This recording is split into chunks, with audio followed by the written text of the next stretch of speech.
हाँ जी फ्रेंड्स, क्या हाल चाल। Welcome back to my channel. So जनाब ने बहुत ही जल्दी ब्लॉग अपलोड कर दिया। एक महीने का टाइम तो लेना चाहिए था ना। इतना बिजी शेड्यूल रहता है बेचारे का, तो इतनी जल्दी जल्दी ब्लॉग कैसे अपलोड करेगा। लेकिन पता नहीं, हो सकता है थोड़ी सी उसके हेक्टिक शेड्यूल में से उसको टाइम मिल गया, इसलिए उसने ब्लॉग अपलोड कर दिया। और फिर से वही ड्रामा, वही नौटंकी दिखाई कि उसको बहुत प्यार है अपने इन लॉज से, बहुत प्यार करता है, पूरी फैमिली है उसकी। एंड यही सब चक्कर में, व्यूज़ को ट्रेंडिंग करवाने के चक्कर में उसने क्या किया, ब्लॉग में ये चीज़ दिखाई कि उसने अपनी सासू माँ को नीचे वाला जो फ्लैट है ना वो ख़रीद करके दे दिया। मतलब अभी तक तो वो रेंट पे रहती थी, लेकिन अब वो फ्लैट जनाब ने ख़रीद दिया अपनी सासू माँ के लिए। तो जनाब क्या कर देंगे, वो घूम फिर करके मैडम के ही पैसे हैं। अभी मास्टर शेफ़ का शो कर रही है मैडम, अच्छा खासा इनकम हो रहा है। उसी इनकम से उसने अपनी मम्मी के लिए परचेज़ किया है। एंड वहाँ पे भी नाम डाल दिया कि मेरे मैन चाइल्ड ने परचेज़ किया है, मेरे जनाब ने परचेज़ किया है, ताकि जो लोगों को अभी मालूम चला है मासूम रिश्ते का सच और इतनी गालियाँ खानी पड़ रही है ना, वो सब थोड़ी सी जो नेगेटिव कमेंट्स है ना वो सब पॉजिटिव वे में चली जाए। एंड ऐसा हुआ भी। आप जनाब के ब्लॉग के नीचे जा कर के देखो, सब मुबारकबाद दे रहे हैं जनाब को, कॉन्ग्रेचुलेट कर रहे हैं, राजा बेटा राजा बेटा राजा बेटा कर रहे हैं। मतलब बहुत अच्छे हस्बैंड हो, बहुत अच्छे बेटे हो, आपके जैसा बेटा सबको मिलना चाहिए। थैंक्स टू अम्मी, अम्मी बहुत अच्छी हैं, उन्होंने सपोर्ट किया तभी ये सब हुआ।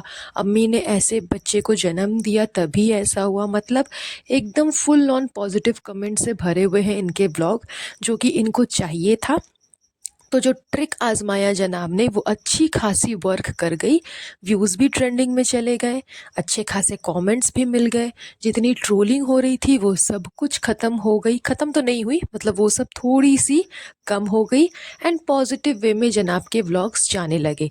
तो ये इनकी अच्छी खासी ट्रिक थी इस चीज़ को करने के लिए, जो कि अच्छा खासा वर्क कर गई। लेकिन ये जा मुझे मतलब अभी तक समझ में नहीं आया कि अगर आपने घर परचेज़ करके दिया ही तो उसे व्लॉग में दिखाने की क्या ज़रूरत थी। आपकी फैमिली मेम्बर है ना, आपकी मम्मी जैसी है, आपने परचेज़ किया तो ठीक है, आप ये चीज़ बता सकते थे कि मैंने परचेज़ किया।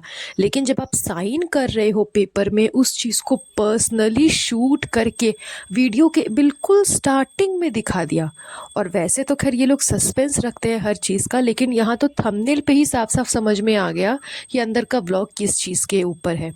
जब व्लॉग चालू हुआ, जनाब ने ये चीज़ बोला कि आज भी कोई बहुत बड़ी गुड न्यूज़ है जो शेयर करना है, तो कोई सस्पेंस तो था नहीं। आपके थंबनेल से सबको पता चल ही गया था कि अपने सासू माँ को आपने घर खरीद करके दिया है, वही बात आप बोलोगे, वही चीज़ आप अपने ब्लॉग में दिखाओगे। तो कोई सस्पेंस टाइप तो था नहीं। तो ये सब सिर्फ सिर्फ और सिर्फ नौटंकी है, अदरवाइज और कुछ भी नहीं है। अपने आप को ट्रोलिंग से थोड़ा सा बचाने के लिए, कि जैसे नेगेटिव वे में इनके कमेंट्स जा रहे थे, नेगेटिव तरफ में इनके वीडियोस जा रहे थे, तो धीरे धीरे वो पॉजिटिव कैसे हो जाए, बस उसके लिए जनाब और मैडम ने ये चाल चला, जो कि अच्छा खासा वर्क कर गया। तो चलो, अब तो ये तो हो गई इनके ब्लॉग के बारे में। इससे हट करके हम पहुँचते हैं मैडम के मास्टर शेफ़ शो के अंदर, जहाँ पे एक और ट्विस्ट आया, जहाँ पे एक और मोमेंट कैप्चर हुआ, देखने को मिला। वो था इनका वैलेंटाइंस डे एपिसोड। अब वैलेंटाइंस डे का एपिसोड चल रहा था, तो ऐसा तो हो नहीं सकता ना कि वैलेंटाइन रहे और जनाब नहीं आए। Oh god, it's just impossible. Madam के लिए तो मैन चाइल्ड है, मैडम की दुनिया, मैडम का जहान, सब कुछ है वो, तो उनको तो आना ही था। तो वही चीज़ें हुई वैलेंटाइंस वाले एपिसोड में, जनाब आए सडनली। एंड ऑलरेडी इन सबको पता है कि ऐसा होने वाला है। मैडम को भी पता था कि जनाब आने वाले हैं, जनाब को भी पता था कि उसको जाना है। फिर भी इतना ड्रामा, इतनी ओवर एक्टिंग की, हो माय गॉड, मैं तो शॉक हो गई, मुझे तो पता ही नहीं था आप आने वाले हो। अब आप आ गए ना, अब सब कुछ अच्छा होगा मेरे साथ में, मेरा आज का एपिसोड बहुत अच्छा होगा। यही सारे डायलॉग्स मैडम ने शुरू से ही एंड तक में मारा। जब जनाब आए, ये चीज़ें दिखाई गई, तो मैडम ने बोला कि ओ, आज आज का तो मेरा एपिसोड बहुत अच्छा जाएगा, क्योंकि मेरा लकी चांप यही है, मेरी लाइफ में सब कुछ जो सही हुई है वो सब इनके वजह से हुई है। तो ये आ गए ना, तो अब आगे सब कुछ सही होगा। और हुआ क्या, उल्टा बिल्कुल ही उल्टा। मैडम ने जो बनाने की कोशिश की वो बिल्कुल भी नहीं बनी। जो शू पेस्ट्री वो बनाने की कोशिश कर रही थी उसमें से एक भी पेस्ट्री अच्छी नहीं बनी। और मैडम ने अपना इम्यूनिटी पिन यूज़ किया और बीच में ही अपने कुकिंग को छोड़ करके वो चली गई कि नहीं, मुझको अब आगे रिस्क नहीं लेना, मैं चली जाती हूँ। तो ऐसा कैसे हो गया मैडम?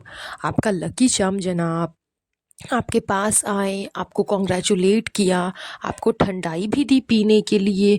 तो आपका तो फिर वो वाला दिन बहुत अच्छा जाना चाहिए, सब कुछ अच्छा अच्छा होना चाहिए, सब कुछ पॉजिटिव होना चाहिए, क्योंकि वो आपके पिलर है ना। मैडम के तो खैर ये पिलर्स वाले डायलॉग ख़त्म ही नहीं होते। मदर्स डे के टाइम पे इसकी जो टू मोस्ट इम्पॉर्टेंट पिलर्स थी वो इसकी माँ और सासू माँ थी, जिसका इसने व्लॉग बनाया। उसके बाद जब ये मास्टर शेफ़ पे आई तो वहाँ पे इसने डायलॉग मारा कि मेरा बेबी और मेरे हस्बैंड मेरे लाइफ के टू पिलर्स हैं, बहुत ही स्ट्रॉन्गेस्ट पिलर्स हैं। तो पिलर्स मैडम की लाइफ से ख़त्म ही नहीं होते। हाँ, सिचुएशन के अकॉर्डिंग वो चेंज होते रहते हैं लेकिन ख़त्म नहीं होते। तो अभी आपका इतना इम्पॉर्टेंट, इतना स्ट्रॉन्गेस्ट पिलर आपके पास में आया था, तो आपको तो टिके रहना चाहिए था ना। फिर आप बीच में ही छोड़ करके क्यों चली गई? बीच में ही इम्यूनिटी पिन को यूज़ करके आप अपने वो उस फील्ड से निकल करके क्यों चली गई? आपको तो भाग लेना था ना। आप कंपटीशन में थी तो आप कंपटीशन को पूरा कर लेती मैडम। इतना अच्छा सपोर्टिव मिला था, सपोर्ट सिस्टम आपका, आपका बैकबोन आ गया था आपके पास, तो सब कुछ अच्छा अच्छा होना चाहिए ना। तो ये सब सिर्फ इनका ड्रामा है। ये सब सिर्फ और सिर्फ ड्रामे ही करते हैं, ड्रामे के अलावा इनके पास में कुछ भी नहीं होता। मुझे तो सबसे बड़ा झटका लगता है जनाब को देख करके कि व्हाट अ जोक, कितना बड़ा जोक मारा इसने। इस बंदे ने कहा था कि दीपी, दीपी कोई पॉइंट नहीं है दीपी कि मैं तुम्हारे साथ जाऊं, कोई पॉइंट नहीं है, मैं घर पे ही रहता हूँ। आज पॉइंट कहाँ से निकल के आ गया कि आज तुम सीधा डायरेक्ट शो पे ही आ गए। जिस टाइम पे मैडम तुम्हें बुला रही थी कि मेरे साथ में चलो, मुझे थोड़ा सपोर्ट करना, रूहान को थोड़ा संभाल लेना, उस टाइम पे इस जनाब के पास में कोई पॉइंट नहीं था जाने का।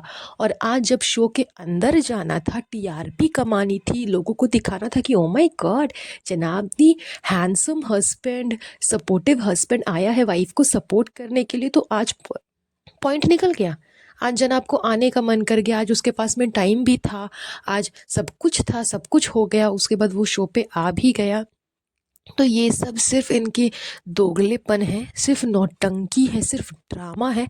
क्योंकि इनको पता है कि ये वहीं पे जाएंगे, उसी टाइम पे जाएंगे जब इनको पॉजिटिव व्यूज़ मिले, पॉजिटिव कमेंट्स मिले, सब कुछ इनके साथ में अच्छा अच्छा हो, लोग इनके आगे पीछे घूमे, पैपराजीज इनके आगे पीछे घूम करके पिक्चर्स क्लिक करवाए, तब ये वहाँ अवेलेबल रहेंगे।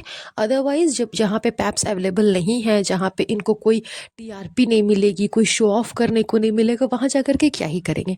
जाहिर सी बात है, अपने व्लॉग के अंदर ये शो ऑफ करेंगे तो कितना ही करेंगे। इसीलिए उस दिन जनाब नहीं आए थे मैडम के बुलाने पे भी। और आज जनाब ने बहुत ही अच्छा चांस लिया कि चलो कम से कम लोगों को ये तो दिखा देना कि हाँ, आई एम बैक, मैं भी एग्जिस्ट करता हूँ। क्योंकि 1 महीने से व्लॉग नहीं आ रहा था। उस टाइम पे लोगों ने समझ ही लिया था कि हाँ, जनाब कहीं गायब हो चुके हैं। फिर व्लॉग आया तो मासूम रिश्ते के चलते बहुत ज़्यादा ट्रोलिंग हो गई। इसलिए अब सोचा कि चलो ट्रोलिंग से बचने के लिए, नेगेटिव चीज़ों से बचने के लिए कुछ पॉजिटिव किया जाए। तो मम्मी जी को घर खरीद करके दे दिया, उससे भी पेट नहीं भरा। ये दिखाना है कि मैं एग्जिस्ट करता हूँ इंडस्ट्री में, तो मैडम के शो पे पहुँच गए। तो ये सब इनकी ट्रिक्स रहती है जो कि ये शुरू से आजमाते आ रहे हैं। ऐसा अगर ऐसा ही था कि हाँ रोमांटिक शो है, सॉरी रोमांटिक शो नहीं, रोमांटिक एपिसोड है, एंड वैलेंटाइंस डे का एपिसोड चल रहा है तो सबके पार्टनर्स को बुलाना है, तो कविता जी भी तो शादीशुदा है, उनके हस्बैंड को भी आप बुला सकते थे। वहाँ पे और भी कंटेस्टेंट हैं, उनके भी तो बॉयफ्रेंड्स होंगे, गर्लफ्रेंड्स होंगे, आप उनको बुला सकते थे। लेकिन ऐसा नहीं किया गया। सबसे स्पेशल जो हाईलाइटेड है तेजस्विनी, उसके बॉयफ्रेंड करण कुंद्रा को भी तो बुलाया जा सकता था, बट ऐसा नहीं किया गया। सिर्फ जनाब को बुलाया गया, सिर्फ निक्की के बॉयफ्रेंड को बुलाया गया, अदरवाइज और किसी के भी घर से किसी को भी नहीं बुलाया गया। तो ये सब जनाब का पहले से प्री प्लान था। उसने खुद ने कहा होगा कि मुझको आना है, मुझको दिखाना है कि मैं एग्जिस्ट करता हूँ। इस वजह से, क्योंकि जिस तरह से तेजस्विनी ने रोज़ दिया शेफ विभू को, तो उस टाइम पे वो टीआरपी बहुत हाई हो चुकी थी। तो अब जनाब को था कि मुझको भी कुछ करना है, मैडम को था कि मुझको भी कुछ करना है ताकि लोग मुझे देखें। आफ्टर ऑल मैं भी सेलिब्रिटी हूँ। इसीलिए ये सारे कुछ पहले से प्लान कर करके और फ़रा मैम को बोला गया था, ताकि फ़रा मैम ही है जो कि इनको कुछ ज़्यादा ही सपोर्ट करती है, इनके आगे पीछे घूमती है एंड वो लोग इसके आगे पीछे घूम दैट्स वाई ये सारी चीज़ें हुई, सिर्फ जनाब आए उसके अलावा और कोई भी नहीं आया, क्योंकि और किसी के आने से टीआरपी नहीं जाती, जनाब के आने से जो चीज़ गई वो चीज़ नहीं जाती, इसलिए ये सारा कुछ किया गया था। एंड मेन इंपॉर्टेंट कि नेगेटिव से पॉजिटिव वे में आना था जनाब को, उसलिए उसने ये सारा ड्रामा रचा। दैट्स ऑल, आज के पॉडकास्ट में बस इतना ही। बहुत जल्द मिलूंगी आप लोगों से नए पॉडकास्ट पे, तब तक आप सब अपना अपना ध्यान रखिएगा। Have a nice day, bye bye.